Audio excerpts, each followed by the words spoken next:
dopamine, as we've shared within this podcast, is built through effort. And when you're in a depressed state, like we train a huge amount of staff in the NHS, and many of them are really struggling with their mental health. And they join, and many of them share that they're struggling with depression-type symptoms. And we have this recommendation to them based on those different actions within dose, that they have to pick a small area of their home and clean it. And it's not the sexiest advice. It's like, oh, that's the solution to me feeling like shit. But we'll start, like if it's really a big mess, your house, you start with your bedside table. You try and get all the shit off your bedside table that's normally covered in stuff if you're quite depressed. And you try and periodically go through a week where you're like, okay, my only goal this week, nothing else is important to my mental health except the environment I'm currently living in. All of that effort, all of that experience of doing what you don't want to do. And you mentioned earlier, like when you do things you don't want to do, typically your life improves. Putting the bed sheets on. Yeah, and there's this really specific area of your brain called the anterior mid-cingulate cortex. It's this small ball in the center of your brain that's connected to the dopamine pathway.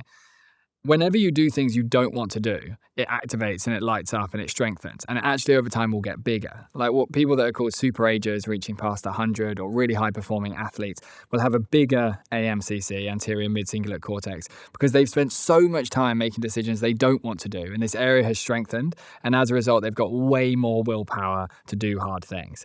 In that week of generating dopamine through cleaning your environment, which is not going to be a fun activity, it sounds like a boring solution to your pain. Your dopamine will fire up, which will generate motivation, and your AMCC will get stronger, so you'll have more willpower to actually engage the motivation you've then created. Then with that motivation, you begin to make smarter decisions, but that's step one. Oxytocin. You've got to find a way to have much more gratitude for your current experience so that you can actually begin to appreciate what is and then begin to generate more of it. So say, for example, you're waking up and you're thinking, my life is such shit. Like all you're focusing on is negative, negative, negative. It's so easy to get into that state. Like I've been there, especially when I was partying hard. You'd wake up super depressed and your brain would focus on every single aspect of your life that's negative. And we're being very strategically programmed to focus on the negative via the media to make us feel like there's less opportunity for us in the world. I really do believe that. And the media is, of course, only negative. You never ever see a single positive thing in the media. And our brains are beginning to emulate that in our own day-to-day life. And if your life is just zeroing in on everything that's not going to plan, of course your mental health is going to decline. So every morning, say for example you developed a routine where you woke up, you didn't go on your phone straight away, you made your bed, just you'd done something that was a little bit of effort, and you like went to make your cup of coffee, and during the cup of coffee you were like, I'm not doing like gratitude, spirituality, like if that's not you're not into that, that's cool. If you are, that's cool too. But it's more like I'm actually going to laser in on what has gone to plan in my life recently. Like, okay, so I've made my bed, so that's cool that I've even got a bed, and I'm going to have some breakfast and I've got a coffee, and you just start zeroing in your attention on what is going to plan rather than what's not.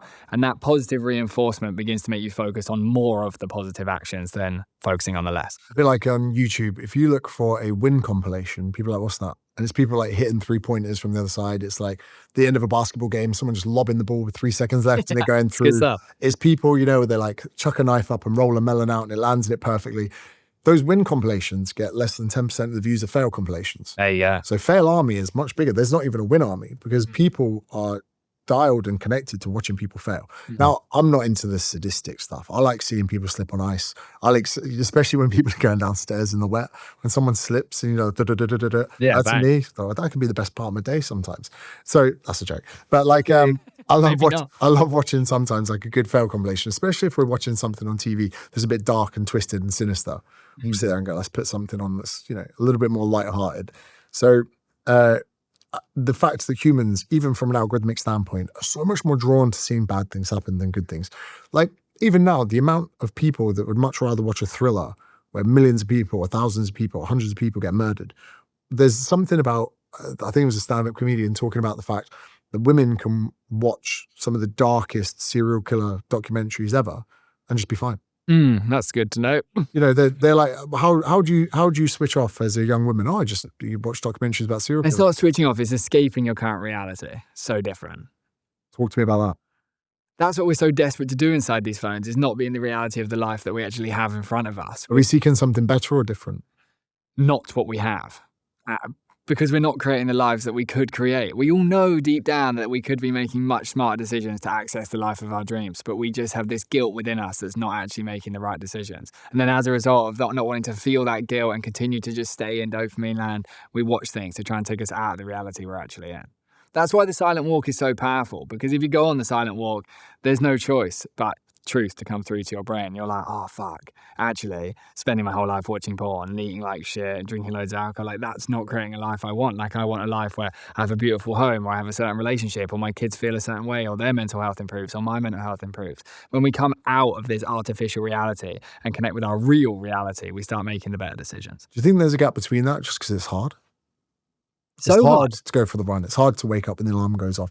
It's hard to make 1,000 social media posts before someone buys your shit. That stuff's hard. Is it just effort that people are, afraid to face, or is there something more underlying?